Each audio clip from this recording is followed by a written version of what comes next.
गांव के लोगों के लिए क्या है। आप पहले सत्र में माननीय शंकरलाल जी जो आपको बता रहे थे, जो हमारा लक्ष्य है वो गोपालक बनाना और गो प्रति तैयार करना। यानी गांव में जो है वो गोपालक तैयार होंगे और जो नगर में है वो गो प्रति तैयार होंगे। ये लक्ष्य है हमारा कि घर घर में गाय, हर घर में दूध। तो घर घर में गाय तो गांव में है ही, और गोआधारित कृषि माननीय सुधीर जी ने जो समझाया हमको बहुत बढ़िया से वो कर रहे हैं हम। लेकिन नगर जो नगर में रहते हैं वो क्या करें, कैसे करें। तो सामान्यतः मैं थोड़ा इसको विषय को आगे ये करता हूँ उसमें।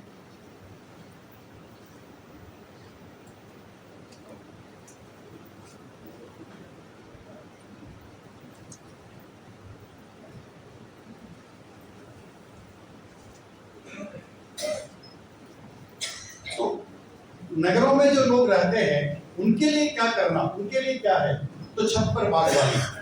यानी महानगर में जो हमारा कार्य है, जो भाई साहब माननीय अजीत जी भाई साहब लेने वाले हैं, तो माननीय अजीत जी जो महानगर के कार्य आपको बताने वाले हैं क्या क्या काम है, उसमें से टेरेस गार्डन है, छत पर बागवानी, विशेष करके महिलाओं का। तो जितनी बहनें हैं, भगिनियां हैं, उनके लिए ये कार्यक्रम है विशेष करके महानगर में। तो ये विषय अपने आने वाला है। इसलिए जो हम महानगर में जो गौ सेवा है उसमें घर में या छत में जो बागवानी का विषय है वो हम ले रहे हैं। लेकिन हम ले क्यों, हमको जरूरत क्या है छत पर करने का, बागवानी करने का, उसका आवश्यकता क्या है, उसका महत्व क्या है, इसको थोड़ी समझने की जरूरत है। मैं आपको शुरू में जब तैयारी चल रहा था एक चिंतन दिया था आपको, वो चिंतन को फिर थोड़ा आगे बढ़ाता हूँ।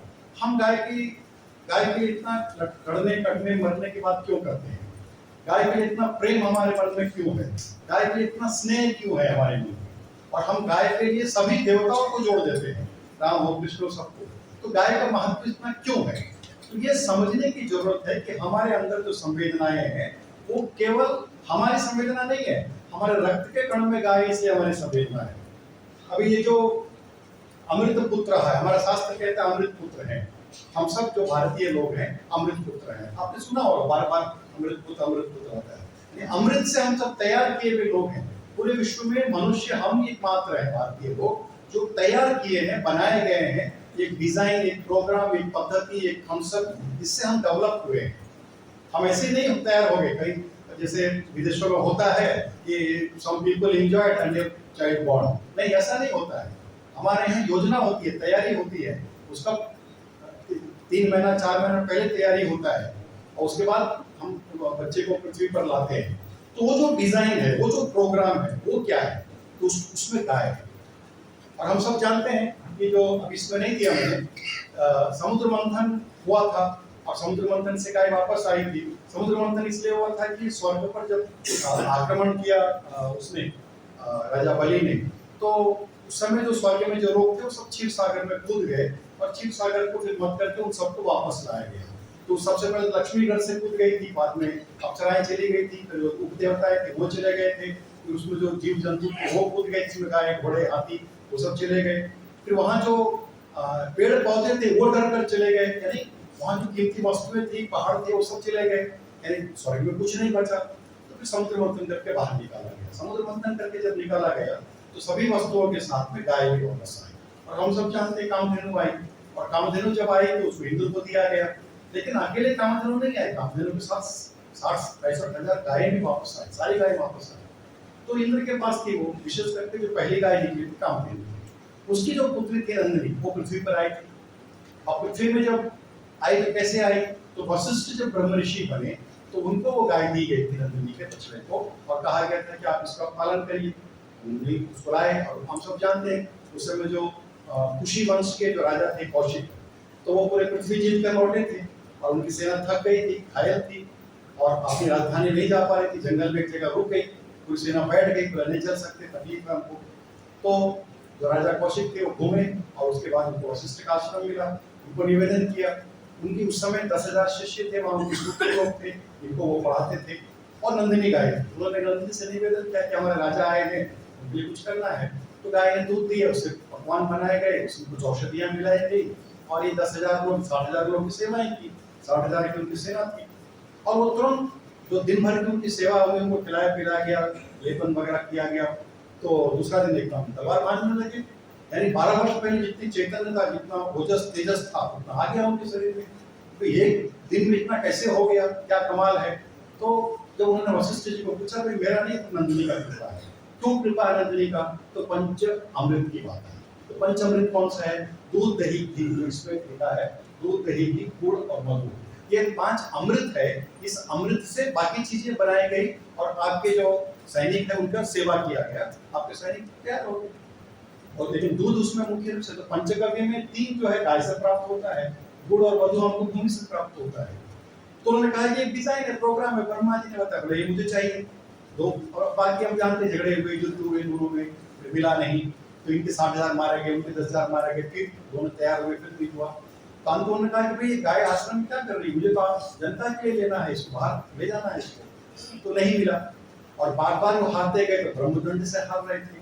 तो क्यों हारे? क्योंकि ब्रह्मदंड जो होता है, जो ब्रह्म ऋषि होता है, उसकी शक्ति ज्यादा होती है। राजा की शक्ति तो पृथ्वी पर है, ब्रह्मदंड का तो स्वर्ग पर भी उसका असर है।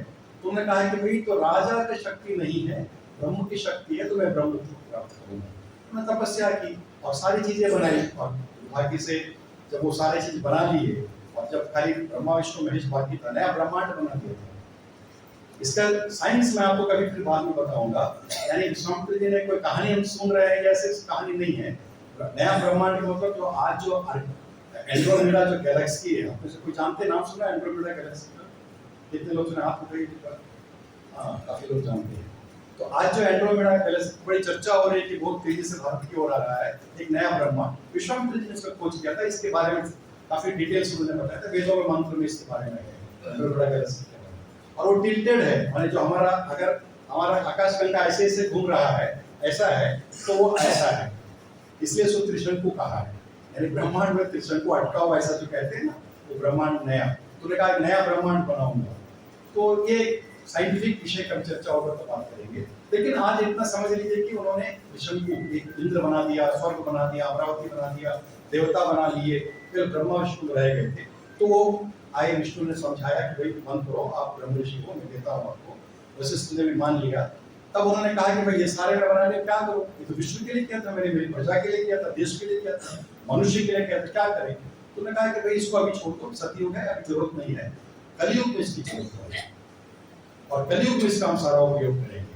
तो उन्होंने कहा कि भाई तो क्या करता था, आपको मैं आज विश्वामित्र का आपको उपाधि देता हूँ। भगवान विष्णु ने राजा कौशिक को विश्वामित्र का एक उपाधि दिया, और वे विश्वामित्र बने और उनका ब्रह्मत्व प्राप्त किया, ब्रह्म ऋषि बने।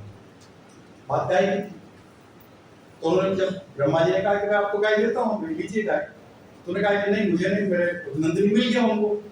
तो नंदिनी उनको मिल गई, तो अपने भांजे को दिया। उनका भांजा कौन था? जमदाग्नि। जमदाग्नि ऋषि को दे दिया कि भाई, और कहा मैं अकेले क्यों, मुझे, मेरे साथ और भी कुछ लोग हैं। तो 5 ऋषियों को, अन्य 5 ऋषियों को 5 गाय दी गई। वशिष्ठ, विश्वामित्र के अलावा 5 और ऋषियों को दिया गया। सप्तऋषि के पास गाय आई, गाय पृथ्वी पर लाई गई, गायों का दूध, दही, घी निकाला गया। उसका जो प्रोसेस ब्रह्मा जी ने बताया, उस प्रोसेस से शिष्यों को खिलाया पिलाया। तो उसमें से जो गोबर गोमूत्र है, भूमि में डालकर अन्न को उपजाया। बाकी अन्न के बारे में मैंने आपको पहले सत्र में बताया था आपको।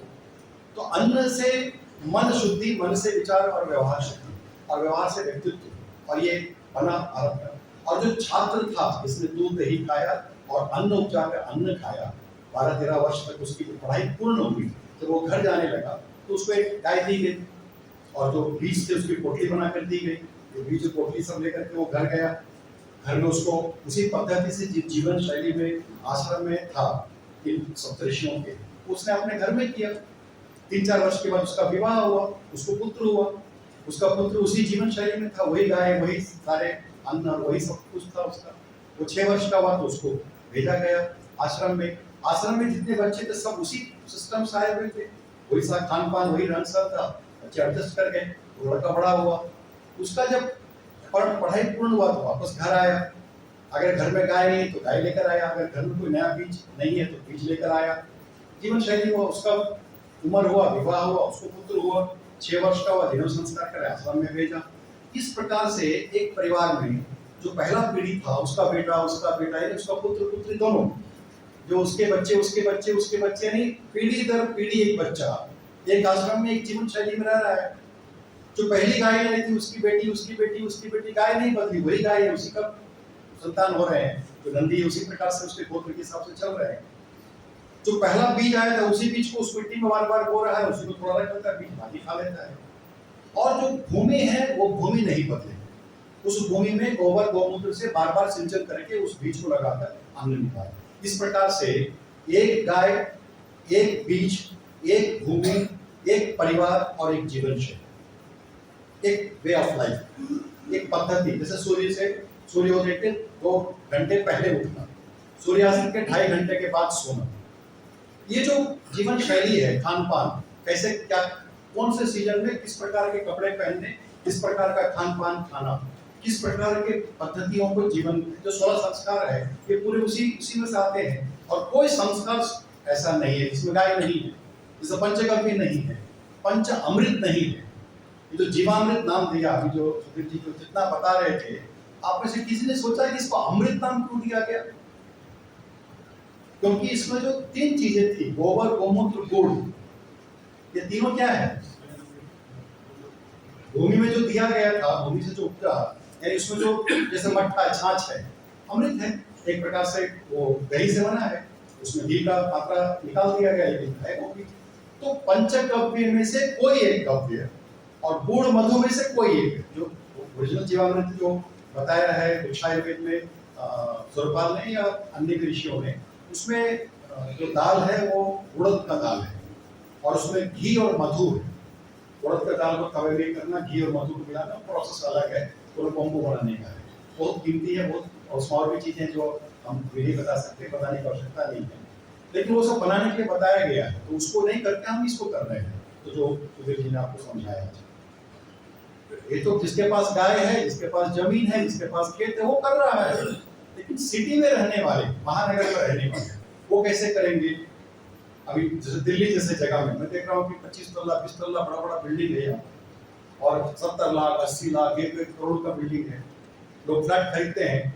पूना में वो शेखर सेन थे मेरे साथ, तो गए थे हम लोग भोजन करने के लिए पूना में। हाँ, क्षीर सागर जी थे, समीर जी थे और अपने रवि जी। तो उन्होंने घटना बताया, तो 5 लाख का कुछ करोड़ का 2 करोड़ का कुछ बिल्डिंग था उनका। अब वो दीवार उनका इधर नहीं, इधर खिला ठोकेंगे तो उधर वाला हल्ला करेगा, इधर ठोकेंगे तो इधर वाला हल्ला करेगा, वो दीवार में ठोकेंगे उधर वाला हल्ला करेगा, इधर ठोकेंगे तो इधर वाला बोलेगा हमारे पिताजी का फोटो हिल रहा है। और छत में कोई करेगा, रामदेव बाबा का फुसफुस करेगा तो इसका पंखा हिलता है, वैसा थोड़ा कम तो। और ये करता है तो नीचे वाला का पंखा हिलता है, वो बोलता पंखा हिल रहा है। और फिर बोलते 2 करोड़ का घर खरीदा मैंने, 4 दीवार अपना है ना, छत अपना है ना, जमीन अपना है, लेकिन फिर भी सिटी में रहते हैं लोग और 2-2 करोड़ रुपया खर्च करते हैं पानी खरीद के। तो ऐसे लोग कैसे करेंगे? उनके लिए ये जो हम लोगों ने अमृत की बात कही, पंचामृत, इसमें गव्य भी है और भूमि भी है। भूमि यानी मिट्टी, जिसमें माता पति पुत्रों प्रचोदयात्, ये वेद अथर्ववेद का मंत्र है। तो उसमें मिट्टी मतलब अन्न, मतलब केवल अन्न नहीं होता, अन्न में मिट्टी होता है, हवा, नदी, पहाड़, पेड़ पौधे, पशु पक्षी, ये सब मिलकर के हमारे प्रकृति, हमारा शरीर बनता है।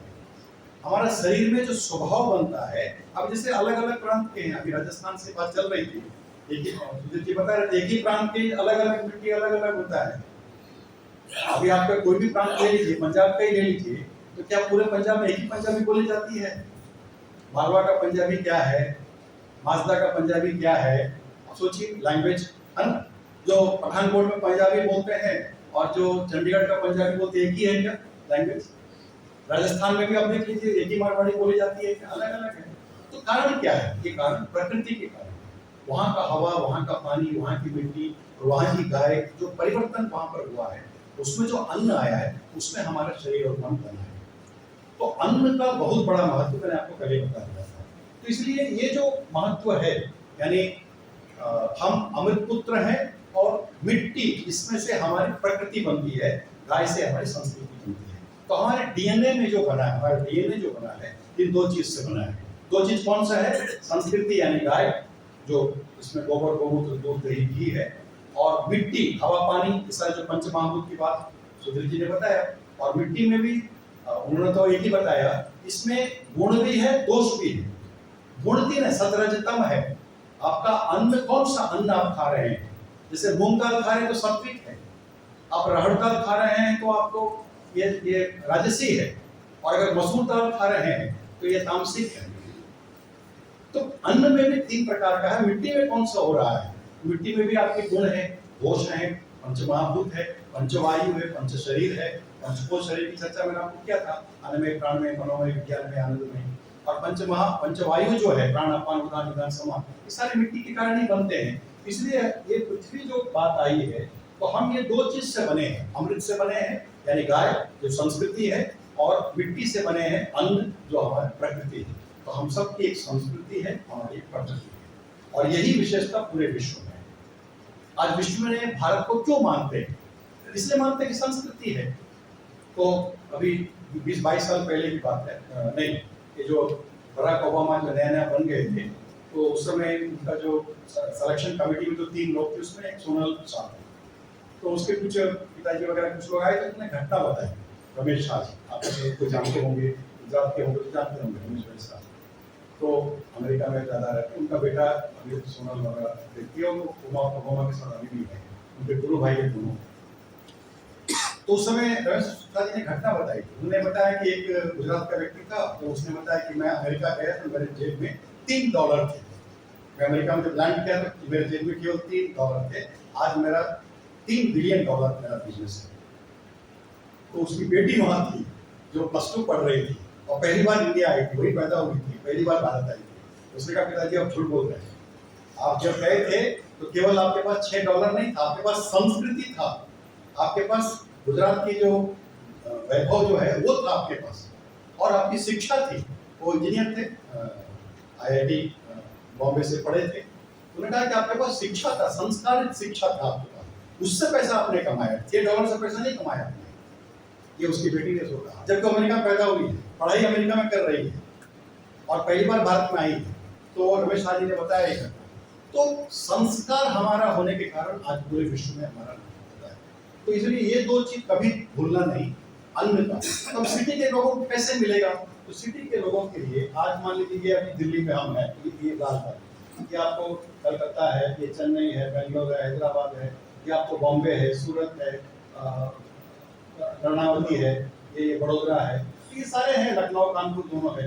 तो लाल लाल आपको पूरा धीरे धीरे लाल बढ़ते जा रहा है, सिटी होती जा रही है। केरला में आप निकलेंगे तो त्रिवेंद्रम से आप जाएंगे कन्नौज, तो पूरा आपको कहीं पता ही नहीं चलेगा कि भाई कहाँ गांव खत्म हुआ, कहाँ गांव शुरू हुआ, क्योंकि पूरे दोनों तरफ रोड में गांव ही गांव, बिल्डिंग है, दुकान मकान ही है पूरे दोनों तरफ। तो कहाँ खत्म कहाँ मालूम नहीं। आजकल बड़े बड़े शहरों में से हो गया, गांव मैंने आते ही नहीं है, पूरा शहरी शहर दिखता है। तो कारण क्या है?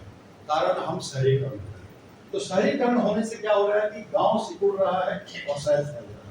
धीरे धीरे क्या हो रहा है कि 60% लोग जो गांव में रहे, उसमें से भी 20% लोग सिटी में आते हैं दिन में, और रात को वापस गांव में जाते हैं। अब दिल्ली में देखिए कम से कम 20 से 40 लाख लोग डेली आते हैं और वापस जाते हैं। दिन भर यहाँ रहते हैं, 40 लाख लोग वापस जाते हैं 100 किलोमीटर 150 किलोमीटर के रेडियस में। और अभी तो रैपिड वगैरह बन रहा है, और भी संख्या बढ़ रही है। तो ये जो शहरों में बनने के कारण क्या हो रहा है कि जो आर्थिक, सामाजिक, इकोलॉजिकल सिस्टम ये इम्बैलेंस हो रहा है। इसी कारण जो अभी हम ऐसे नहीं फैल सकते, तो वर्टिकल जा रहे हैं, और जितना वर्टिकल जा रहे हैं, ये जो आप देख रहे हैं 1 स्क्वायर किलोमीटर में 5 लाख लोग रहते हैं। तो क्या स्थिति होगा सोचिए आप मनुष्य का स्थिति में। और बाजार जो है एक्चुअली सिटी यानी बाजार होते जा रहा है, और जहां बाजार होगा वहां पर ही अविश्वास, वहां पर ही आपको स्पर्धा, कंपटीशन, डर, ये सब रहेगा।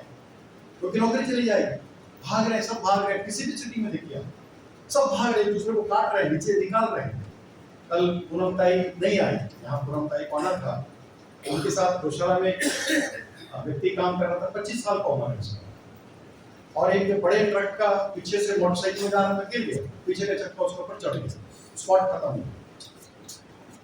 परसों घटा, तो कल वो रुक गई और 2-3 लोग वहां रुक के आए नहीं, और शादी अभी भी हुई है उसकी। दुर्भाग्य देखिए, शादी अभी 25 साल का हो गया है। अब ट्रक वाला का तो गलती नहीं होगा, मोटरसाइकिल में इधर उधर भाग रहे हैं, दौड़ रहे हैं। मैंने पूछा कैसे बोले, पीछे चक्का में गिर गया, फिर 2 गाड़ी के बीच में उसने कोशिश किया होगा, एक गाड़ी कहीं हुआ गिरा होगा, वो आगे वाला को कैसे मालूम पड़ेगा पीछे से के नीचे गिरा है। मैक्सिमम घटनाएं ऐसे ही हो रही है, भाग रहे हैं, सब भाग रहे हैं, सब भाग रहे हैं। क्यों भाग रहे हैं मालूम नहीं, क्यों? क्योंकि सबको डर है, सबको लगता है मैं पहले चले जाऊं, मैं पहले चले जाऊं। इतनी घटनाएं बढ़ रही है, उसका कारण है अविश्वास।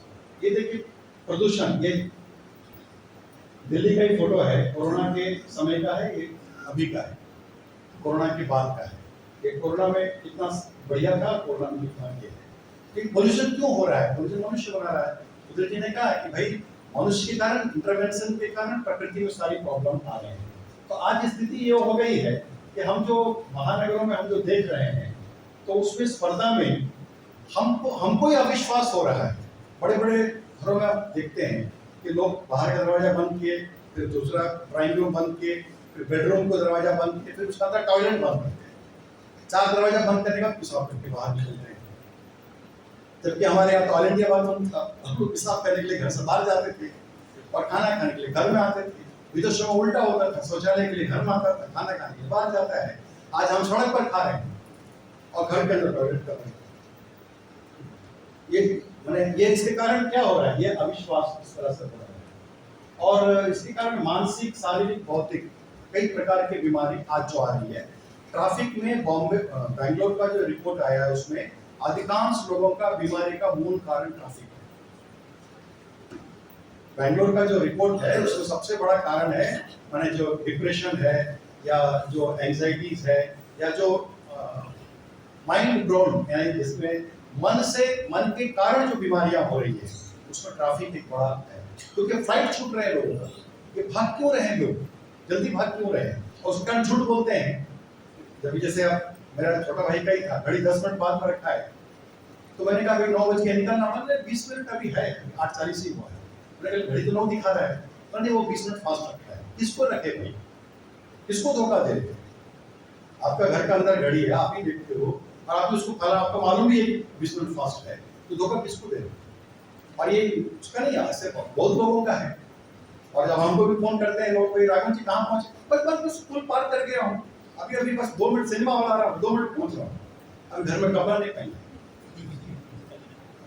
और पत्नी को बोल रहा है कि जरा चाय जल्दी दे देना, और बोलो बस 2 मिनट मारो। और 2 मिनट कितना मिनट होता है पता नहीं, किसी का आधा घंटा होता है, किसी का 40 मिनट होता है, किसी का 1 घंटा भी हो जाता है, 2 मिनट। तो ये जो कारण है, वो कारण मानसिक और बौद्धिक। झूठ बोलते अनावश्यक, कोई मतलब नहीं, सच बोल सकते हैं, बोलते नहीं। क्यों नहीं बोलते?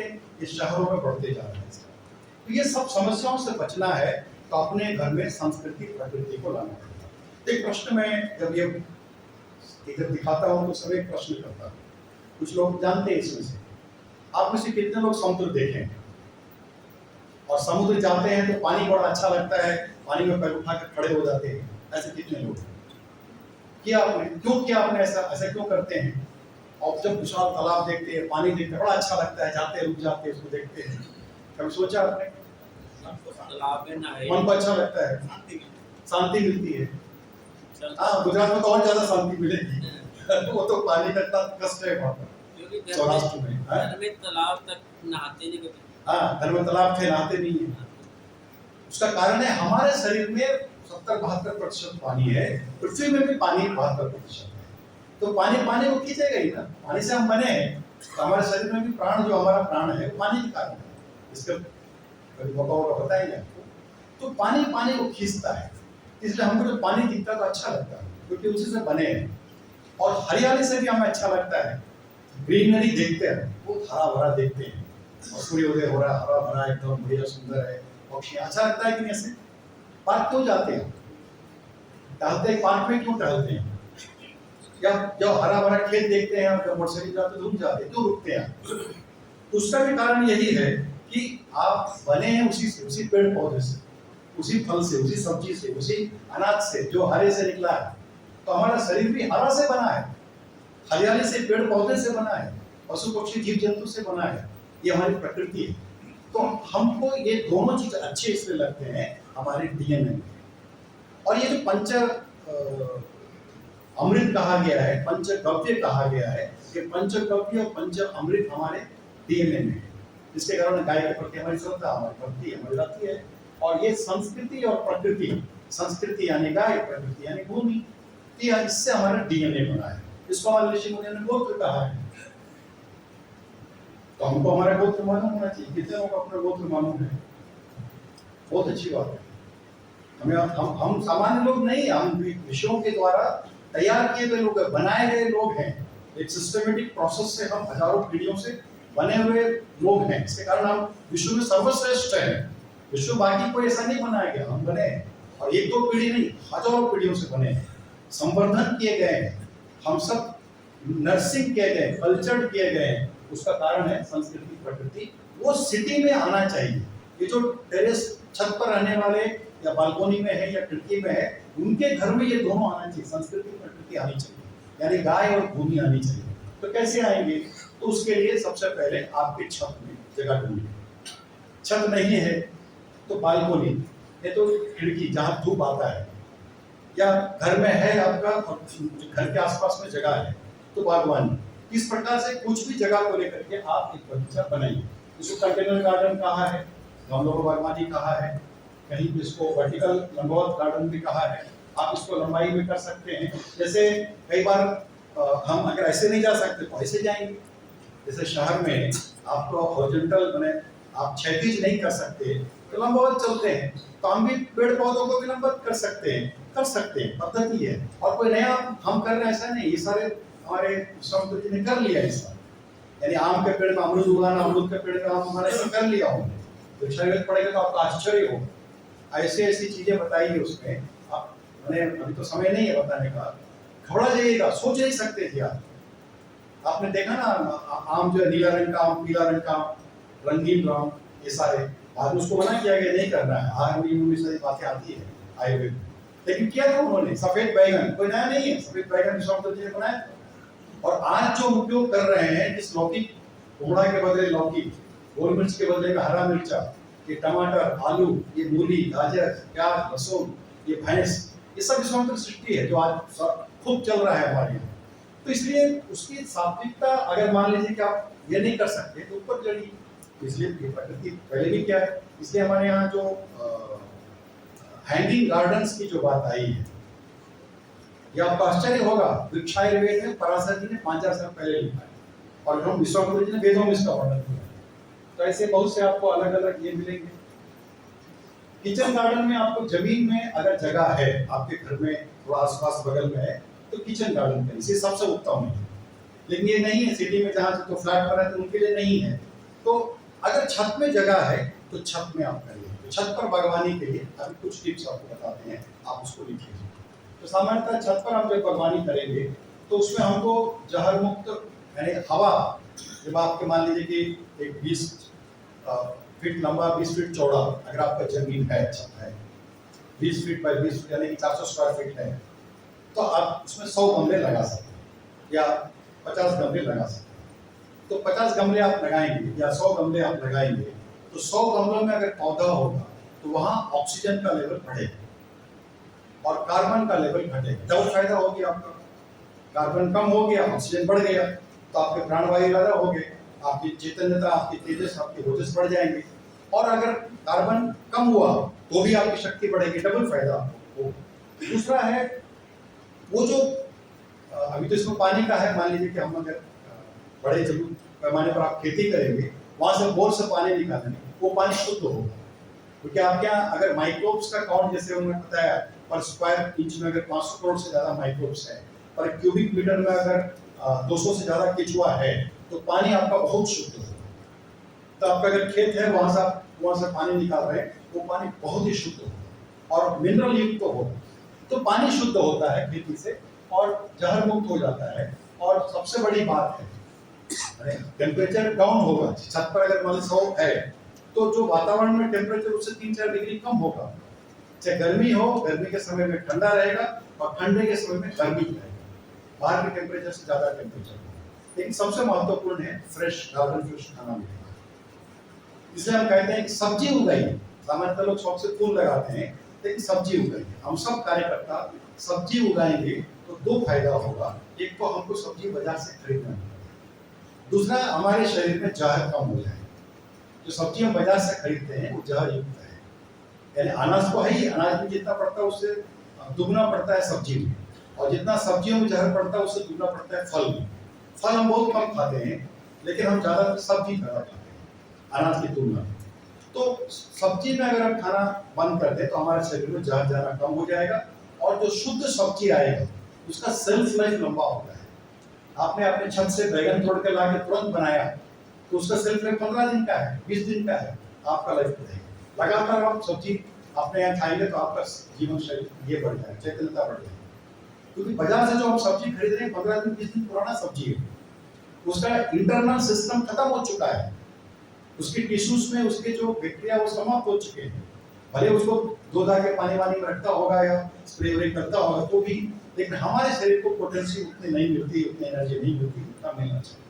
गार्डन फ्रेश खाएंगे तो उसकी सेल्फ लाइफ 15 दिन की होगी, तो आपका भी लाइफ लंबा हो जाएगा। और सबसे बड़ी बात है कि हमको शाम को जब हम छत पर बैठेंगे 1 घंटा सुबह 1 घंटा शाम को, आपको रंग बिरंगा हरा पौधा, पशु पक्षी, तितलियां वतलियां दिखेंगी। आपके डीएनए यानी जो आपकी एंजाइटी है, सिटी में रहने वालों की कह रहा हूँ, जो आपका डिप्रेशन है, आपका जो सप्रेशन है, या जो आपका टेंशन है, या जो आपका एंजाइटी है, वो कम होगा।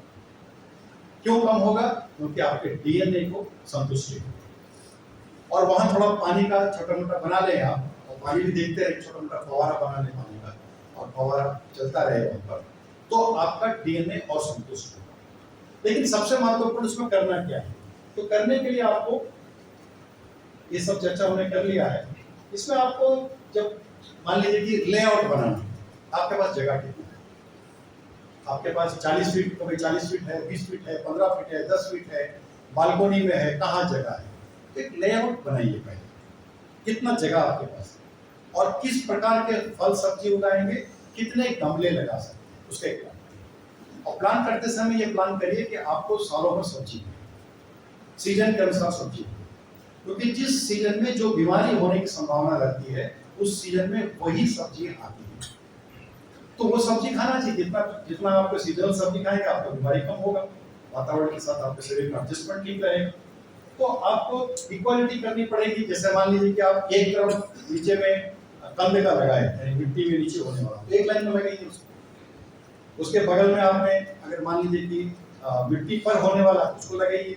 तो एक ही प्रकार का एक सिस्टम में एक लगाइए तो आपको धूप सबके ऊपर समान रूप से आएगा। ऐसे कुछ बातें हैं। सीजनल लगाना चाहिए, फिर उसमें जो रिपीटेशन होना चाहिए।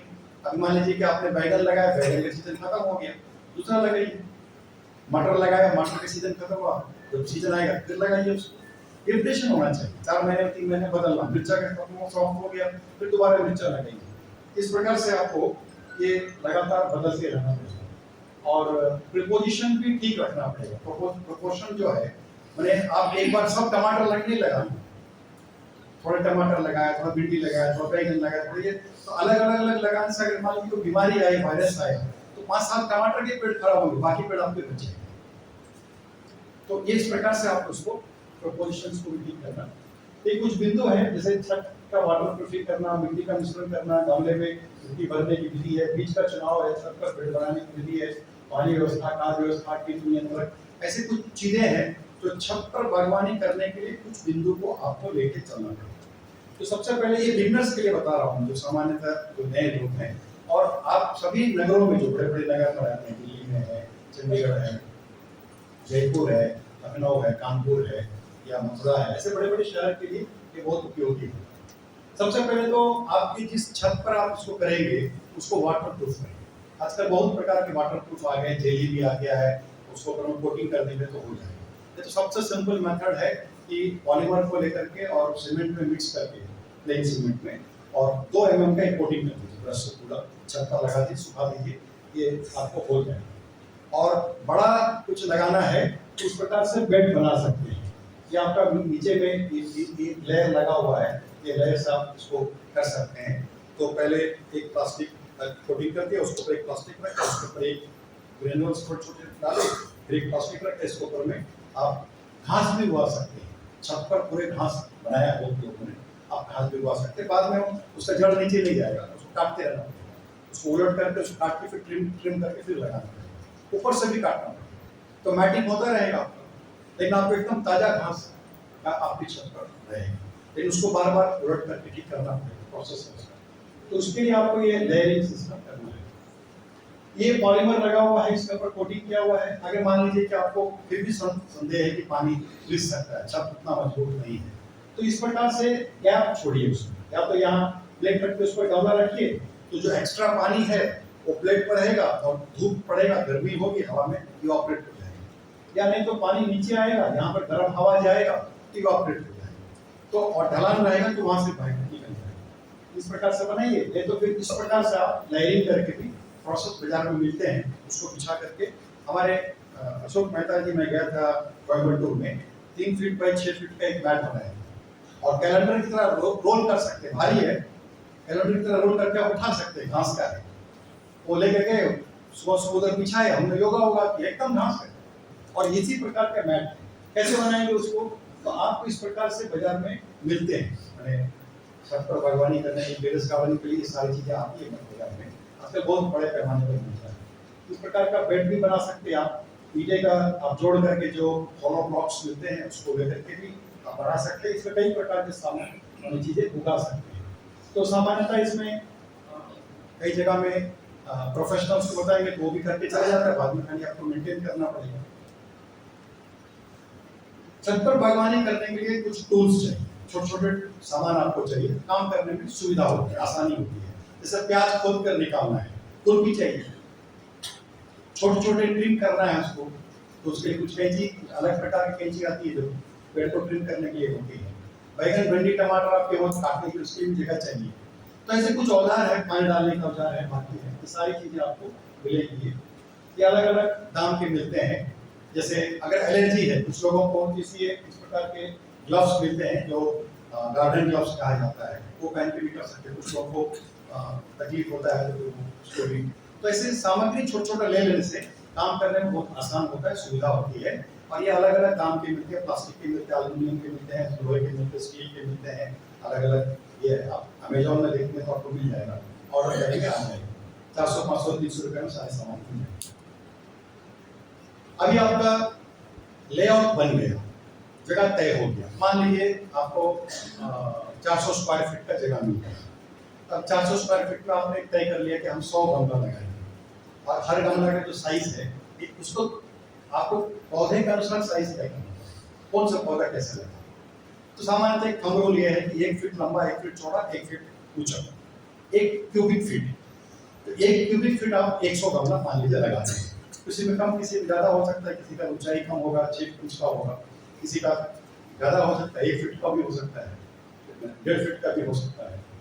तो लेकिन सिलेक्शन ऑफ कंटेनर के समय 2-3 बातें ध्यान रखें। जब सिलेक्शन ऑफ कंटेनर करेंगे तो सबसे पहले तो उसकी लॉन्जिविटी होनी चाहिए, वो लंबे समय चलने वाला है। दूसरा, उसमें से उसका सेल्फ वेट कम हो, उसका खुद का वजन कम हो। छत पर लगा रहे हैं, मिट्टी डालेंगे, बहुत सी तरह वजन होगा, पेड़ होगा, उसका वजन होगा। तो वैसे पर स्क्वायर फीट का 60 किलो का वजन के हिसाब से बनता है। छत जितने बने हैं ये तो पर क्यूबिक फीट का 60 केजी के हिसाब से बनता है।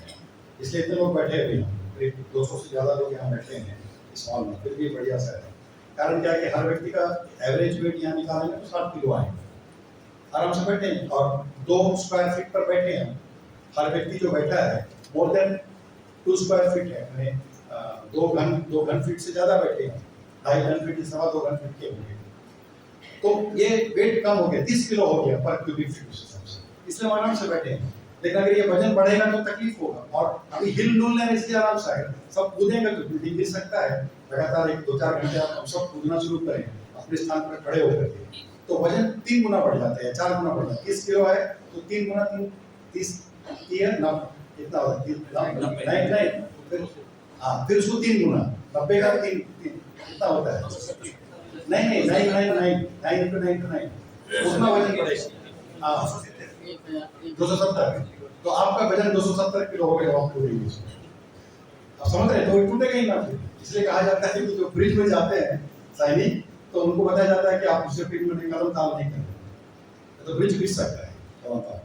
तो ये कंटेनर का सिलेक्शन में ध्यान में रखना है, वो लंबे उम्र वाला हो, उसका वजन हल्का हो और उपयुक्त हो, पौधे के लिए उपयुक्त हो, जिस प्रकार के पौधे लगा रहे हैं उसके लिए उपयुक्त हो। ऐसे 3 बातें ध्यान रखना है।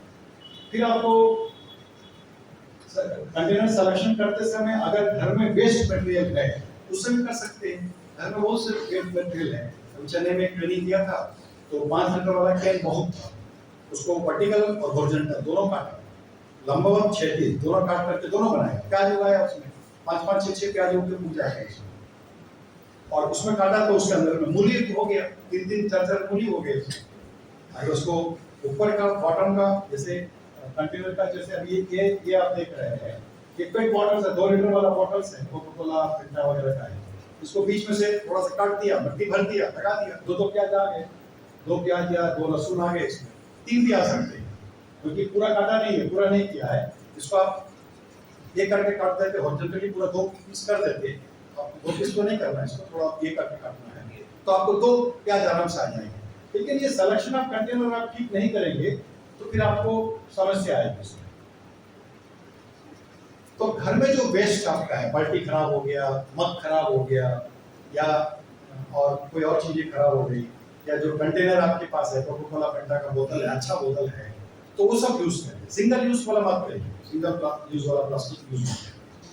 जो आपके कई बार जो फ्रिज में रखने वाला पानी पीने वाला जो बोतल है, कुछ दिन बाद बदल देते हैं, आप 6-7 महीने साल भर बदल देते हैं, बोतल ठीक रहता है, उसको यूज कर सकते हैं, जबकि वो फूड ग्रेड का होता है, फ्रिज में रखने के लिए बनता है। तो उस प्रकार के बोतल को यूज कर लीजिए। घर में तेल खरीदते हैं, बच जाता है, उसको करिए, तेल भी काम आ जाएगा, मिट्टी में मिल जाएगा, तेल भी ऑर्गेनिक हो जाएगा। तो ऐसे करेंगे तो कंटेनर को भरना है। जमीन तैयार हो गया, आपका छत तैयार हो गया, छत पर आपने कंटेनर रख दिया, अब कंटेनर को भरना है। उसका काम क्या भरेंगे? तो सामान्यतः यह है कि इसमें 20% मिट्टी है, 30% इसमें जो नारियल के रेशे, सुपारी के रेशे, और नहीं तो नदी के जो बालू है उसका लेकर जाना है। आप 30% है। क्यों करना? क्योंकि मिट्टी में पोरोसिटी चाहिए, उसमें जो भुरभुरापन, तो रूट जो जड़ है उसको फैलने में, जड़ को चारों तरफ पूरे अच्छी तरह से ज्यादा जाने में सुविधा होगी। और जितना ज्यादा जड़ फैलेगा उतना ज्यादा खाना उगेगा, और जितना खाना लेगा उतना पत्तियां, और जितना पत्तियां उसके अनुसार फूल, और जितना फूल उसके अनुसार फल। तो हमारा टारगेट फल है, तो फल ज्यादा आना तो जड़ ज्यादा होना, जड़ ज्यादा होना तो मिट्टी में जड़ को फैलने की जगह ज्यादा चाहिए। तो इसे 30% आपको, इसमें 50% गाय के गोबर का जो खाद है वो भरना है। ये 60% भी कर सकते हैं, बालो 20% कर सकते हैं। ये जो 20% मिट्टी है ये अपने गांव का मिट्टी लिखा है। आप जिस गांव के हैं उस गांव का मिट्टी लिखा है। अब जब जाते हैं, कोई भी आता है तो थोड़ा मिट्टी शहर में मंगा लीजिए। बात समझ में आया आपको? तो आपके मिट्टी का खुशबू आपके डीएनए को मिलेगा, प्रसन्न हो जाएगा, बीमारियां कम हो जाएगी। वो 20% मिट्टी जब जाते हैं 10-20 किलो मिट्टी लेके आएंगे, 2-4 मिट्टी अपना मिट्टी डालते रहिए। बाकी नहीं तो यहाँ की जो चिकनी मिट्टियाँ हैं, मिलता है चिकनी मिट्टी को तालाबों में, नदियों में, बाकी जगह मिलती है, वो चिकनी मिट्टी डालिए। लेकिन अपने गांव का मिट्टी जरूर है। जैसे बरगद का पेड़ के बारे में बताया हमने, तो अपना है, हमारी जो प्रकृति है वो तो आना चाहिए ना हमारे इसमें, तो वो मिट्टी लेके जब जाते हैं, ठीक। और इसको भरते समय अगर मान लीजिए कि आपको रेशियो आगे पीछे करना तो करिए, लेकिन ये प्रयास करिए कि मिट्टी जरूर आपके गांव के थोड़ी सी आ जाए। जब आप 4 महीने के बाद निकालेंगे ना, ये जो नारियल का रेशा है, ये जो खाद है, ये खत्म हो जाएगा, मिलेगा नहीं आपको। आपका मिर्चा का पौधा 4 महीना हो गया, अभी अब मिर्चा नहीं आ रहा, आप निकालेंगे उसको तो अंदर में कुछ बचेगा नहीं, आपको सारा यही दिखेगा। ये पूरा आपको जड़ फैला हुआ दिखेगा। तो कहाँ गया भाई? तो वही तो जड़ बना, आपने तो एक बीज लगाया था ना, वही बीज पौधा बन गया। तो आपके जो खाद थे, जो गोबर खाद थे, वो गोबर खाद ही पहले जड़ बना, फिर पौधा, तना बना, फिर पत्ता बना, फूल बना, फल बना, हम बन गए। गोबर ही तो हम बने ना। अब बात समझ में आया आपको? तो इसको बोलते हैं जीवो जीव से जीवन, जीवो जीव से बोलते हैं, जीवो जीव से। जो गोबर आपने डाला उसमें मिट्टी की जीवाणु खाए, मिट्टी के जीवाणु ने पेड़ को अपना खाना दिया, पेड़ ने आपको खाना दिया, आप बन गए। तो गोबर से आप बन गए, गाय से आप। तो ये संस्कृति हमारे रक्त में, गाय इस प्रकार से, तो ये आपको इस प्रकार से मिलेगा। और उसके बाद आपको जब ये सारे हो जाएंगे, सिलेक्शन हो जाएंगे, तब आपको पौधों का सिलेक्शन करना है। मिट्टी भर गया, 100 गमले लगा दिया आपने, अब बीज का सिलेक्शन। तो बीज का सिलेक्शन करते समय जो सामान्यतः कहा जाता है कि हमारी आवश्यकता के अनुसार सब्जियां होनी चाहिए, तो सामान्यतः 4 प्रकार 5 प्रकार के बताते हैं। एक तो मिट्टी के अंदर होने वाले सारी चीजें हैं, जैसे अभी मैंने बताया विश्वामित्र का है ये सारा, लहसुन प्याज मूली गाजर सब विश्वामित्र का सृष्टि का है। और कलयुग में उसके बिना चारा ही नहीं, कलयुग में उसी का चलेगा। तो भगवान ने वचन दिया है। विश्वामित्र जी ने कहा कि भाई मैं इसको कैसे यूज करूंगा, तो भगवान ने कहा कि मैं मेरे को दे दो। बोला मैं ऐसे कैसे दे दूंगा आपको, ठीक है मैं शिष्य बन जाऊंगा, गुरु बन जाना और मेरे को दिखा देना। इसलिए राम बन करके आए और 6 साल जो जंगल में रहे, तो राम को अस्त्र शस्त्र शास्त्र सब दे दिया विश्वामित्र। और उसके बाद विश्वामित्र जी नहीं है, रामायण के बाद विश्वामित्र जी नहीं है। विश्वामित्र जी सब कुछ देने के बाद अपने निकल गए। यानी उन्होंने बड़े बड़े मिसाइल्स बनाए थे। धनुर्विद्या जो है, जो उपवेद कहा जाता है, उपवेद में जो 4 वेदों में से एक धनुर्वेद है, जो जितने भी धनुर्विद्याएं हैं उसका मूल विश्वामित्र जी का है। विश्वामित्र धनुर्वेद बनाया था, बड़े बड़े मिसाइल्स बनाए थे, तो ब्रह्मास्त्र सारे जितने अस्त्र मंगाते हैं सब विश्वामित्र जी का देश है। उसकी चर्चा कभी मौका होगा। तो ये आज ये आलू है, ये सब विश्वामित्र जी का है। लेकिन अदरक है, हल्दी है, ये सात्विक है, ये सतयुग के समय का है। अगर आपने सिलेक्शन इस कंद का बीज के अनुसार अगर पौधे मैंने मिट्टी और इसका सिलेक्शन नहीं किया गमले का, तो आपको ये स्थिति आएगी। इसमें क्या प्रॉब्लम हुआ, इन्होंने मिट्टी की मात्रा बहुत भर दी, इसमें भुरभुरापन नहीं, तो अंदर नहीं जा पाए, बाहर आ गए। अगर आप बालू या वायर्स नहीं डालेंगे ये बाहर आ जाएगा। अंदर की मिट्टी पूरा है, मिट्टी में जा नहीं पा रहा है, बाहर आ गया। ये लंबाई कम है, लंबाई का प्रॉब्लम नहीं था, लेकिन जो मिक्सचर बनाने का था वो ठीक से नहीं बना, इसके कारण आया। दूसरा प्याज बनाना है और 2 छोटा सा लिया आपने थाली में, कैसे चलेगा? कम से कम आपको 6 इंच का चाहिए, तब प्याज उसमें अच्छा से आएगा, या 8 इंच का होना चाहिए। लेकिन आप 4 इंच का 2 इंच का लेंगे, उस प्याज कैसे आएगा? प्याज तो बाहर आ गया, तो आपका ये प्याज अच्छा नहीं बना, बीमारी बना, ये तकलीफ है। ये इसको खाएंगे तो आपको भी बीमारी आ सकती है। इसमें वात का भी हो सकता है या कफ का भी हो सकता है। इसे कंटेनर सिलेक्शन के साथ साथ उसमें जो भरने का है और जो बीज है उसका कॉम्बिनेशन प्रॉपर होना चाहिए। प्रोपोर्शन जो बताया है, मिट्टी का प्रोपोर्शन, गमले का प्रोपोर्शन, पौधे का प्रोपोर्शन, वो ठीक होना चाहिए। दूसरे नंबर पर आता है मिट्टी के ऊपर। पहले क्या था, मिट्टी के अंदर, मिट्टी के नीचे, अभी क्या है मिट्टी पर। इसको वर्टिकल गार्डन कहते हैं। वर्टिकल गार्डनिंग मतलब क्या है, लंबवत। तो पहला मिट्टी में हुआ, दूसरा मिट्टी पर हुआ। जितने साग हैं ये सब मिट्टी पर है, छत पर आप कर सकते हैं इसको। आप बेड बनाइए और बेड में 6 इंच का जो मैंने हॉलो ब्रिक्स का या पिता का बताया 6 इंच का है, लगाइए, नीचे प्लास्टिक पूरा लगाइए, मिट्टी लगेगी, आपको साग आ जाएंगे। और 6 इंच मिट्टी पर्याप्त है साग के लिए, तो उर्वरक देते रहना पड़ेगा। इससे क्या होगा कि आपको ये सारे जो उर्वरक आप लगातार देते रहेंगे, तो आपको धनिया, पुदीना, मेथी, पालक, चौलाई और भी जो जिस प्रांत को जो चाहिए वो अपने सब्जी उगा सकते हैं, और पानी वगैरह देना पड़ेगा, उतना नहीं। तीसरा है जमीन से ऊपर। ये जो 3 फीट 4 फीट पर जो पौधे होते हैं, जिसमें टमाटर है, बैगन है, भिंडी है, मिर्चा है और भी कई प्रकार के सब्जियां हैं, जो मिट्टी से मैंने ऊपर होते हैं, 3 फीट 4 फीट पर होते हैं, और जिसका जड़ 1 फीट तक नीचे जाता है, ऐसे पौधे। और सीजन के अनुसार जिस सीजन में जो होगा वो लेना है। ये तीसरा प्रकार का है। चौथा प्रकार है जो लतादार है, क्रीपी है, ये भी चाहिए, क्योंकि हमारे शरीर में ये सभी प्रकार के जो रस हैं, सभी प्रकार के जो गुण हैं, दोष हैं, वो चाहिए। अलग अलग लोगों का अलग अलग होता है, इसलिए कौन से खाना मालूम नहीं, लेकिन आप जब आप खाएंगे तब आपको मालूम पड़ेगा। बहुत लोगों को बैगन बहुत खाते हैं, कुछ लोग बिल्कुल नहीं खाते, कुछ भी होता है। कुछ लोग खूब टमाटर खाते, कुछ लोग नहीं खाते, कुछ भी होता है। कुछ लोग गोभी खूब खाते, कुछ लोग नहीं खाते, कुछ भी होता है। तो किसी किसी को कोई सब्जी सूट नहीं करता है, किसी किसी को कोई सब्जी सूट करता है। तो आपके प्रकृति के अनुसार वो सब्जियां भी होनी चाहिए, तो उस अनुसार अपने घर में सब्जी उगाइए। तो ये जो लतादार सब्जी है ये भी औषधि है, ये ध्यान में रखिए, यही हमारी औषधियां हैं। हमारे ऋषि मुनियों ने हमारे अन्न को ही औषधि बनाया, और वेस्टर्न कंसेप्ट में औषधि को अंत बना दिया उन्होंने। खाने खाने का 2 घंटा पर ये टैबलेट खाना, खाने खाने का आधा घंटा पहले ये टैबलेट खाना, खाना खाते समय ये टैबलेट खाना, खाने के बाद ये टैबलेट खाना। तो मेरा छोटा भाई ने वो होम्योपैथी का गोली मिलता, मीठा मीठा लगता है, तो डॉक्टर को जाकर मैं खाना खाने के बाद भूख ही नहीं लगता, बहुत तकलीफ होता है।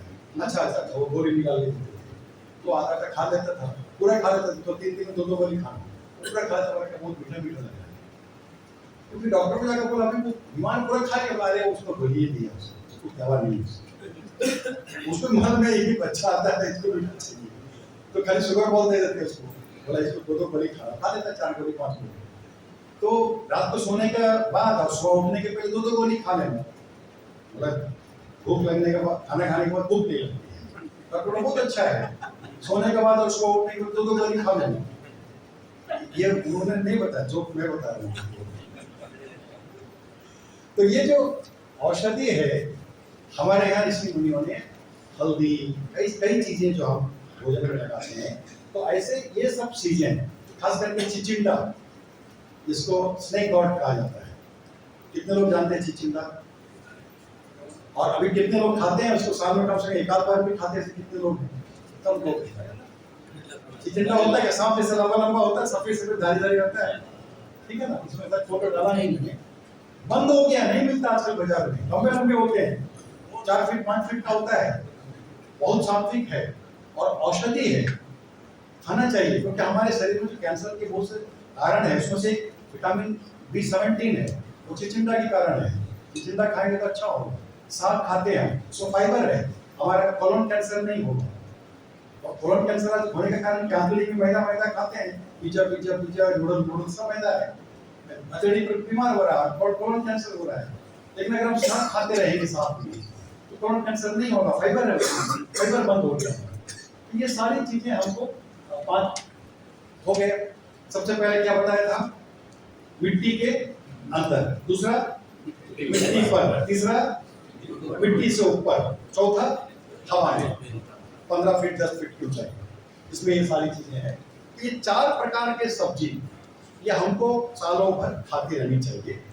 ये जो श्रावण भादो है उसमें साग नहीं खाना बताया है, क्योंकि सब कीड़े पानी बहुत हो जाते हैं, कीड़े सब पत्तियों में फलों में जाते हैं, तो उनको आश्रय चाहिए, इसलिए नहीं खाना उस समय, ये बताया जाता है।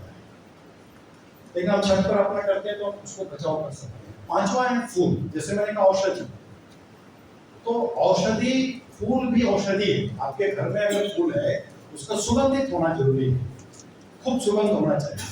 सुगंध है तो वो एंटी फंगल, एंटी वायरल और एंटी बैक्टीरियल होगा, आपके घर में चैतन्यता रहेगी। ये जो फ्रेग्रेंस रहता है, सुगंध होता है, उसके कारण पेस्ट रिपेलेंट होते हैं, मच्छर नहीं आते। ये जो चंपा, कटल चंपा जो होता है, उसको अगर 4-5 चंपा सर के आसपास रख के आप सोएंगे तो आपको मच्छर आपके आसपास नहीं आएगा। क्यों? क्योंकि वो रिपेलेंट होता है। जैस्मिन का फूल है, इसको हिंदी में क्या बोलते हैं? चमेली, वो भी पेस्ट रिपेलेंट है, उसका सुगंध से भी मच्छर नहीं आते। लेकिन अभी हम लोग केमिकली वो बना करके स्प्रे करते हैं, रोज स्प्रे करते हैं, उसका केमिकल बनता है, लेकिन वो नुकसान करता है, क्योंकि वो पार्टिकल नाक से फेफड़े में जाते हैं, नुकसान होता है। लेकिन फूल का सुगंध हमारे यहाँ तो हाथ में गले में लगाते हैं, हम भगवान को फूल चढ़ाते हैं, क्यों चढ़ाते हैं? वो हमको करना है, हमको लेना है। हम लगातार गले में डालकर नहीं रह सकते, इसलिए घर में रखना। आपके छत में अगर मान लीजिए कि फूल के हैं, अलग अलग प्रकार के सुगंधित हैं, तो आपके घर में सुरक्षा है। ये 5 है। कैक्टस बहुत घरों में देखा हूँ मैंने, खूब कैक्टस लगाए हैं, राजस्थान से लाया हूँ, वहां से आया है, यहाँ से आया है, खरीदते हैं पैसा दे देते, 1000 रुपये खरीदते, 800 रुपया, 700 रुपया, 1000 रुपया। भाई हमारा नहीं है, कैक्टस नुकसान देखता है, अच्छा नहीं होता है। कैक्टस ही लगाना है तो एलोवेरा लगाइए, अलग अलग प्रकार के एलोवेरा मिलता है। अभी आजकल जो औषधियाँ हम बनाते हैं, जो कल जो विषय लेंगे तो बताएंगे आपको, एलोवेरा का बहुत जरूरत होता है, तो उसको लगाइए। तो आप मेडिसिनल प्लांट्स लगाइए, जैसे आप लेमन ग्रास है, एक मेडिसिनल प्लांट है, लेमन ग्रास चाहिए अपने को, एलोवेरा चाहिए, जैसे अजवाइन का पत्ता है वो चाहिए हमको, पत्थर चट्टा है जो हमारे किडनी स्टोन के लिए काम आता है।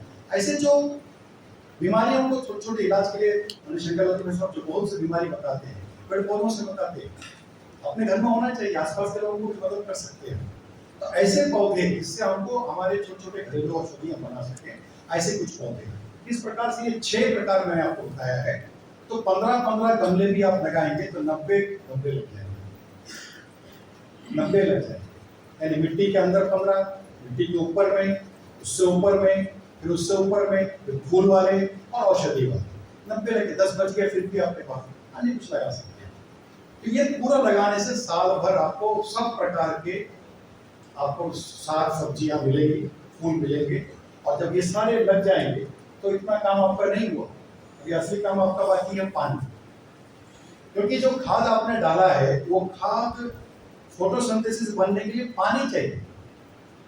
विश्वामित्र जी का किसी सूत्र में एक मंत्र है, वो मंत्र में वो कहते हैं कि मैंने बीज डाला है, वो और भी बहुत से विषय है, वो कहते हैं कि इसमें अंकुरण हुआ है, पत्ते आए। अब सूर्य से कह रहे हैं कि हे सूर्य, हे वायु और ये वरुण जो मैंने मिट्टी में डाला है, तुम तीनों इसको पुष्ट करो, इसको वृद्धि करो। ये एक मंत्र है। इसका मतलब क्या है? अगर एक पत्ता निकला है, उसको सूरज, उसको सूर्य देव और वरुण देव और वायु देव उसको क्या करेंगे? फोटोसिंथेसिस करेंगे। वायु देव यानी कार्बन डाइऑक्साइड CO2, वरुण देव मतलब H2O और सूर्य देव मतलब heat 30 degree centigrade, 25 degree centigrade. ये जो हीट में जब ये बनता है तो H2O 6H2O plus 6 CO2 plus 25 degree centigrade for 8 hours equal to आप करेंगे तो शुगर बनेगा और 6 O2 बनेगा। 6 पार्टिकल O2 अलग हो जाएगा, हवा में चले जाएगा ऑक्सीजन, O2 मतलब ऑक्सीजन, और ये जो बाकी जो बचेगा शुगर बनेगा। ये बनेगा कैसे? ये बनेगा पानी से। पानी अगर आप नहीं देंगे मिट्टी में तो वो जो ट्रांसपोर्टेशन होता है ऊपर जाने के लिए वो नहीं होगा, तो फोटोसिंथेसिस नहीं। तो विश्वामित्र जी का उस मंत्र में मैं जब बताया तो लोगों ने कहा ऐसे, तो हाँ बिल्कुल है, और सच तो यही है।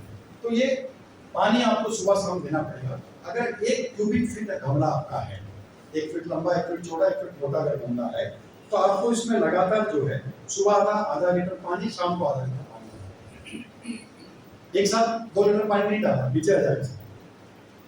ये ध्यान में रखिए कि आपका गमला का जो मॉइस्चर कंटेंट है, यानी उसका नमीपन है, वो 50% हमेशा रहना चाहिए। 40 तक चलेगा, 60 तक चलेगा, 60 से ज्यादा नहीं होना, 40 से कम नहीं होना। क्यों? क्योंकि इस कंडीशन में ही आपको माइक्रोब्स और एर्थोन ठीक से काम करते हैं, बढ़िया काम करते हैं। 60 से ज्यादा होगा दोनों कम हो जाएंगे, और 40 से कम होगा तब भी दोनों कम हो जाएंगे। ठीक है?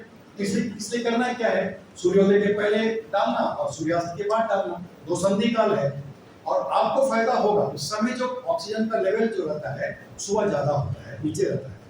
आपका ब्रह्मरंध्र भी कुछ समय के लिए खुलता है, ब्रह्मरंध्र विक्वा देहा तो भास्कर, ये जो ब्रह्मरंध्र कुछ सेकंड के लिए खुलता है, तो ये जो पूरा ब्रह्मांड की जो शक्तियां कुछ सेकंड के आपके शरीर में आ जाएगी ब्रह्मरंध्र से, तो आपको चैतन्यता है। कब आएंगे मालूम नहीं, अलग अलग लोगों का अलग अलग होता है। लेकिन सुबह अगर पेड़ पौधों के पास, इसलिए कहा गया सुबह सुबह सूर्योदय के समय से पहले फूल तोड़िए, कहा गया अपने हाथ से फूल तोड़िए, जमीन में गिरा फूल नहीं उठाना। क्यों? क्योंकि उस समय ऑक्सीजन का लेवल बढ़िया रहता है और आपको आपकी जो चैतन्यता है वो ठीक रहेगी। उसके साइंस का बात, तो आधा लीटर पानी आपको रोज सुबह शाम कंपल्सरी देना है।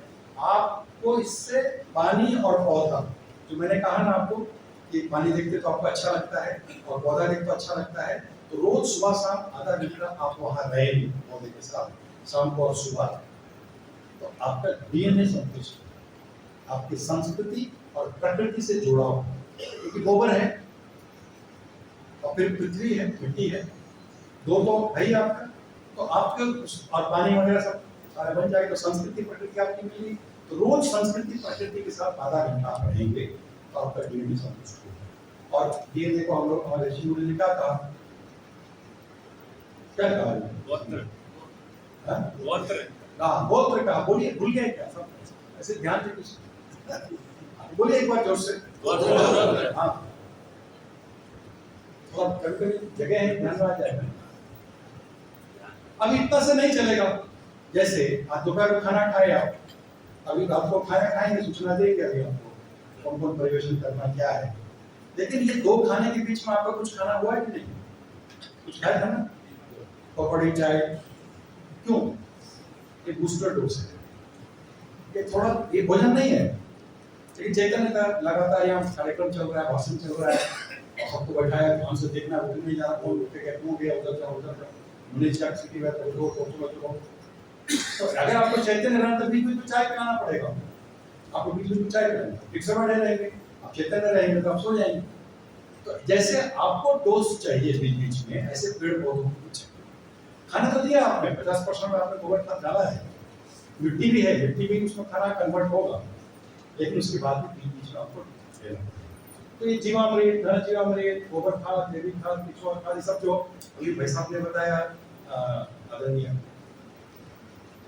सुधीर जी, तो ये सब चीजें आपको हर सप्ताह देना पड़ेगा। साहब उन्होंने कहा ना हर सप्ताह दीजिए, तो वीकली वंस देना पड़ेगा। एक मुट्ठी दिया, एक पौधे में काफी हर सप्ताह, तो ये आपको लेना पड़ेगा। जो हमारे कार्यकर्ता गांव में बनाते हैं, जो गोपालक है बना रहे हैं, उसे खरीद लीजिए, यूज करिए। जैसे घन जीवामृत बताया उन्होंने, 5 प्रकार के घन जीवामृत बताए, तो घन जीवामृत लेकर रखिए, वो तो आप महीना रख सकते हैं, 2 महीने 3 महीने रख सकते हैं, एक बार खरीद के लाइए और रोज फॉलो डालते रहिए उसमें। ये तो आप बना सकते हैं, नहीं साहब हम खरीदेंगे नहीं, तो बनाइए आप। आपके घर में जो फल सब्जी के छिलके बच जाते हैं, जो अन्न आपके बच जाते हैं घर में, जो किचन वेस्ट बचता है आपका, किचन वेस्ट को, छिलके को, सबको मिला करके मिक्सी में आप इसको अच्छा से मिक्सी में पीस लीजिए, और पीसने के बाद इसका जो घोल आप बनाएंगे, तो ये घोल आप इसको 48 घंटा सड़ने के लिए रखिए। जितना भी सब्जी है, फल है, जैसे मान लीजिए केले का छिलका है, या गोभी सब्जी का है, या जो बैगन भिंडी का जो छिलके पीले हो जाते हैं, तो छोटे टुकड़े काट दीजिए, तो मिक्सी में मिला दीजिए और एक बोतल में भर दीजिए। बोतल का ऊपर में ढक्कन में छेदा कर दीजिए और छत पर कहीं रख दीजिए, उसको निकलने का गंदा आएगा, उसको 48 घंटा उसको छोड़ दीजिए। 48 घंटे के बाद दोगुना, यानी 1 लीटर है तो उसमें 2 लीटर पानी में खूब फेंटिए उसको बढ़िया से, आपको 3 लीटर बन गया। 3 तो 3 सेवन करेंगे तो 10 पौधे में लग जाएगा, रोज 10 पौधे को लगाइए, 10वां दिन फिर आ जाएगा। मान लीजिए कि 10 दिन लगातार दिया, मैंने इस रो में 10 पौधे, दूसरा दिन इसको, 10वां दिन उसको, तो 11वां दिन फिर इसका नंबर आ जाएगा। और आपके पास ज्यादा है तो 7-7 दिन में दीजिए, 6-6 दिन में दीजिए। तो पौधे में जितना आप डालेंगे वो आप बनेंगे। बात समझ में आया? गमले में जो आप सात्विक डालेंगे, तामसिक डालेंगे, तामसिक आएगा। सुधीर जी ने एक बात कहा कि बैक बैक्टीरिया भी है, नुकसान करने वाले बैक्टीरिया भी है। हमारे यहाँ वो प्रदीप स्वाई जी, वो हमारे एकल विद्यालय में थे, तो उनका नींबू का पेड़ का थोड़ा गड़बड़ हो गया था, तो मतलब जीवामृत वगैरह डाला होगा लेकिन नहीं बन रहा था, सूख गया था, खराब हो गया था, कुछ क्या पता नहीं। तो मैंने सोचा कि चलो इसको एक दूसरा बताते हैं, मत्स्य कौन का मछली से बनता है, कोई आइडिया था उसमें। और ये 5-4 साल पहले का, मेरा नहीं है, वो तो पराशर जी का लिखा हुआ है। तो मछली से एक खाद बनता है, इसको जीवामृत एक प्रकार का मत्स्य कौन है, तो उनको सिखाया, बताया, वो तो फसले मछली खाते हैं, बनाया उन्होंने। आपको आश्चर्य होगा, नींबू ठीक हो गया, 300 नींबू आए उसको उस सीजन में। लेकिन दिक्कत ये हो गई कि पेड़ एडिक्ट हो गया, दूसरा कुछ देने से नहीं लेता, उसको वही चाहिए, उसको मछली चाहिए। बोला बराबर की तो एडिक्ट हो गया है, मछली तो हमने बंद कर दिया था, कुछ दिन के बाद ठीक होगा, नहीं था, कुछ बंद हो गया। तो हम सोचे क्या हो गया, गोबर गोमूत्र सब डाला, फिर हमने इसमें, आप मत्स्य कणकों में भी गोमूत्र है, बिना गोमूत्र का मत्स्य कणकों नहीं बनता है, वो तो प्रकृति में है। पंचगव्य भी चाहिए, अमृत चाहिए, पृथ्वी तत्व ही है, गंगा आ ही गया है, तो आपको कुछ ना कुछ जीवामृत उस पर देना पड़ेगा। तो अब जब ये सारी चीजें आप देंगे, यानी ये आपके पास नहीं है, यानी अभी बहुत सी जगह में मैं जाता हूँ, निमाड़ वगैरह में सब्जियां कम होती है, राजस्थान वगैरह में, गुजरात के उस जगह सब्जियां कम होती है, तो वह क्या करेंगे, तो उनके लिए है कि एक पका हुआ केला, 100 ग्राम दही, 50 ग्राम दूध। उसे टेरेस गार्डन के लिए एक बताया था आपने, मैंने टेरेस गार्डन के लिए बताया था, लेकिन ये भी आप कर सकते हैं। 100 ग्राम आपके पास दही है ही घर में, 100 ग्राम दही ले लीजिए और एक पका हुआ, एकदम पका हुआ केला जो है, और 50 ग्राम दूध, अच्छा से उसको मिला लीजिए तीनों को, और इसको 72 आवर्स, 72 घंटे इसको फर्मेंट होने दीजिए। जो दही में बैक्टीरिया है वो हजारों गुना बढ़ जाएगा, एक बैक्टीरिया 10-20 हजार गुना बढ़ जाएगा। तो वो उसके बाद उसमें 4 गुना पानी, यानी 1 लीटर आपने बनाया, जितना इसको जितना किया, एक बोतल भर लीजिए, 1 लीटर वाला भर लीजिए, थोड़ा पानी डाल लीजिए, मिक्सी में मिलाएंगे उसको, तो 1 लीटर का हो गया। उसमें 4 लीटर पानी बना दीजिए, तो 5 लीटर आपका हो गया। 300 ml डालिए पौधे में, ये तो कर सकते हैं। और जो कीट नियंत्रक बताए वो भी बताते हैं आपको। अभी जब आपका पौधा में फूल बहुत अच्छा आएगा, पत्ते हरे भरे होंगे, तो फूल का बीमारी है पेड़ का, वो सुगंध भेजता है ताकि कीट पतंग आए और परागीकरण हो, पॉलिनेशन हो। हमारा आप तो पॉलिनेशन नहीं करते, और हवा से कितना पॉलिनेशन होगा? हिलने से, हवा से हिलने से बहुत ज्यादा पॉलिनेशन होता है, लेकिन बहुत नहीं होता है। लेकिन जितने मधुमक्खियां आएंगी, तितलियां आएंगी, भंवरे आएंगी, कई प्रकार के आएंगे, तो मित्र कीट 80% होते हैं। पेड़ पौधों को मदद करने वाले 80% होते हैं। तो वो आएंगे, वो जब आएंगे तो फिर उसमें आपको तकलीफ होगा। उसमें बंदर भी आ सकता है, गिलहरी भी आ सकता है, मोर भी आ सकता है, आपको खली खा लेगा। आपके जैसे बैगन हुआ, बंदर आया खा लिया, टमाटर हुआ, बंदर आया खा लिया। दिक्कत है, तो रोकना है तो क्या करना? उसके लिए आपको कीट नियंत्रण का मैंने बताया था आपको। छाछ 1 लीटर, 10 ग्राम इसमें हरा मिर्चा, 1 लहसुन की कड़ी, 50 ग्राम ये। इसको आप तीनों को मिक्सर में से चटनी बना लीजिए, और उसको छानना है बार बार बढ़िया से कपड़े में, नहीं तो ये नोजल में फंसता है, नोजल में स्प्रे नहीं कर पाएंगे आप। और इसको 72 घंटे इसको सड़ने दीजिए, 10 गुना पानी मिलाइए, पौधे के चारों तरफ स्प्रे करते रहिए, तो जो सफेद कीट है वो नहीं है। तो इस प्रकार का आप इसको रेगुलर करते रहिए, और संस्कृति प्रकृति आ जाएगी आपके यहाँ। और कुर्सी डाल करके सुबह शाम बैठ कर आनंद से लीजिए आप। तो हमारे बहुत से कार्यकर्ता आजकल बनाने लगे हैं। अभी बहुत जगह जगह ये कार्यशाला, आजकल महानगरों में जो कार्यशाला है, 3 कार्यशालाएं भी महानगरों में हो रही है, 3 घंटे 3.5 घंटे कई जगह में हुआ भी है। एक तो छत पर बागवानी की कार्यशाला प्रशिक्षण वर्गों का आप सभी के लिए है कि आप सब भी 3 घंटे 3.5 घंटे का एक कार्यशाला करिए। दूसरा अग्निहोत्र हवन करने का, वो भी लगभग 1 घंटे में हो जाता है। अग्निहोत्र हवन एक कार्यशाला, और गौ पूजन की एक कार्यशाला। हमको ऐसा हमने हमेशा बताते हैं, आपको बताने वाले हैं। तो हमको ये 3 चीज जो है महानगरों में सिखाना है। उसकी कार्यशाला है, गौ पूजन कैसे करें, अग्निहोत्र हवन कैसे करें, टेरेस गार्डन सिंपल से टेरेस गार्डन, उसमें कभी बालकनी गार्डन तक कर दीजिए, कभी आप विंडो गार्डन कर दीजिए। विंडो में एक खिड़की आपके पास है, छोटा सा घर है, एक खिड़की ना धूप आता है, उसमें भी आप साग सब्जी उगा सकते हैं।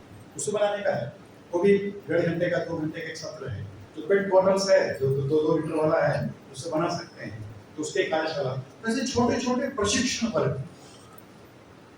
डिजाइन बना हुआ है, उसका प्रयोग करिए, और वो सिखाइए अधिक से अधिक घरों में। अभी कोरोना के कारण बहुत लोग अग्निहोत्र हवन करने लग गए। अब जो रिपोर्ट अपने पास है, 3000 से ज्यादा लोग कर रहे हैं। अपने गौ सेवा का जो रिपोर्ट अभी जो आया है, जो प्रतिनिधि सभा में मार्च महीने में बताया गया था, उसमें लगभग 3000 से ज्यादा लोग रेगुलर अग्निहोत्र हवन कर रहे हैं। अब टेरेस गार्डन का भी हिसाब निकाला था, काफी है, याद नहीं मुझे, टेरेस गार्डन भी काफी लोग कर रहे हैं अपने गौ सेवा के कारण। वो संख्या बढ़नी है अपने, जितना हम इसको प्रशिक्षण देंगे हमारा बढ़ेगा। क्यों बढ़ेगा? क्योंकि संस्कृति और प्रकृति गांव से निकलकर शहरों में है। जैसे हम घर घर में गाय कहा है, गांव में हर घर में दूध, ये नगर में है। जब दूध आ गया तो गाय आ गई, दूध से दही बन जाएगा, घी बन जाएगा। और गोबर हमने लेकर आया, गोमूत्र हमने लेकर आया तो गाय आ गई, पंचगव्य आ गई। लेकिन हमने थोड़ी मिट्टी लेकर आ गए, और उसमें हमने खाद डाल दिया, गोमूत्र डाल दिया, और उससे बनाया तो पौधे आ गए, तो हमारी प्रकृति भी आ गई। इस प्रकार की जब संस्कृति और प्रकृति आएगी, तो केवल पेड़ अकेले नहीं आएगा, गोबर पेड़ को लाएगा, पेड़ बाकी सब जीव जंतुओं को लाएगा। बात समझ में आपको? तो ये सब चीजें जब आ जाएगी तो संस्कृति प्रकृति आपकी छत पर दोनों आ जाएंगे। वहां बैठकर आप चाय पियेंगे, नाश्ता करेंगे, सुबह शाम बैठेंगे, आपको बहुत शारीरिक सुख, मानसिक सुख और बौद्धिक सुख, यानी जो टेंशन, डिप्रेशन, एंजाइटी, सारी जो बीमारियां हैं वो सारे समाप्त हो जाएंगे, समाप्त होने कम होंगे, और आपको चैतन्यता भी थोड़ी थोड़ी वो लाभ हो जाएगा, और रंग बिरंगी पक्षियां मिल जाएंगी। बहुत लोगों का आजकल पक्षियां अच्छे अच्छे देखने को मिल रही है। मुझे मेरे को कार्यकर्ता ने कहा कि मोर आया था सिटी में, बोले मोर आया है, और कहीं नहीं गया, मैंने यही आया है, और अक्सर कभी कभी आ जाता है। क्यों आता है? कीड़े खाने के लिए आता है। फल तो फल भी खा लेता है कभी कभी, लेकिन कीड़े खाने के लिए आता है। बहुत प्रकार के कीड़े आते हैं, क्योंकि पेड़ को जो नुकसान करने वाले कीड़े होते हैं तो पेड़ सुगंध भेजता है, उस सुगंध से पक्षी आती है जो उन पेड़ों को खाते हैं। तो मोर आया, और बताया मोर आया है, ऐसे भी घटनाएं हो सकती है। इसको यहाँ समाप्त करेंगे, कोई प्रश्न हो तो आप करें, तो एक 5-7 मिनट है, कोई प्रश्न कोई विस्तार करना हो और आपको कुछ बताना हो, कुछ प्रश्न किसी को? बहुत फास्ट चला मैं, बहुत तेजी से चला।